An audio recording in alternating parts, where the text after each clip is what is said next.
সম্প্রতি ইউরোপ অঞ্চল থেকে মানবাধিকার কর্মীরা ফিলিস্তিনিদের সাহায্যের উদ্দেশ্যে ত্রাণ নিয়ে যখন ফিলিস্তিনের উদ্দেশ্যে যায়, দখলদার দেশের সৈন্যরা তাদেরকে আটক করে এবং তাদের উপরে অপমান এবং নির্যাতনা চালায়।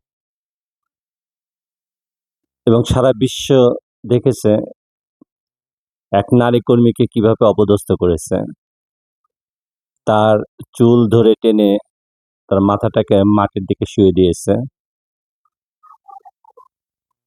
তো মহিলা হলেও মানবাধিকার কর্মী হিসেবে ফিলিস্তিনের পাশে দাঁড়ানোর জন্য তার এই দুঃসাহসিক ভূমিকাকে সাধুবাদ জানাতেই হয়। কিন্তু আমার বলার উদ্দেশ্য হলো, পশ্চিমা শুধু তাই নয়, ইসলাম বিদ্বেষী যারা, তারা মুসলিম মহিলাদের হিজাবের বিরুদ্ধে যেভাবে অপপ্রচার চালায়, তারা মনে করে যে হিজাবি মহিলারা শুধুমাত্র ঘরের মধ্যেই বন্দী থাকে, তাদের স্বাধীনতা বলে কিছু নেই।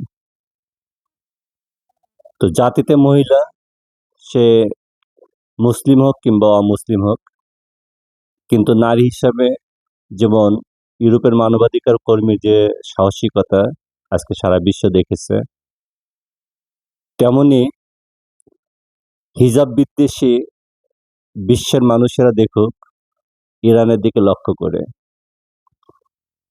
একটি ঘটনা, যে তাদের বিবাহ অনুষ্ঠানে বর এবং কনে তারা বিবাহ বন্ধনে আবদ্ধের সময় দুজনের হাতেই যুদ্ধাস্ত্র নিয়ে তারা বিবাহ বন্ধনে আবদ্ধ হয়েছে। আবার যুদ্ধের জন্য নারীরা অস্ত্র নিয়ে ট্রেনিং নিচ্ছে। এটা শুধু ইরানেই নয়, এটা ইসলামী ইতিহাসের শুরু থেকে আজ পর্যন্ত এবং অদূর ভবিষ্যতেও দিনের জন্য, দেশের জন্য, মানবতার জন্য মুসলিম পুরুষের সঙ্গে এই সকল হিজাবি মহিলারাও রাস্তায় নামতে পারে, যুদ্ধও করতে পারে।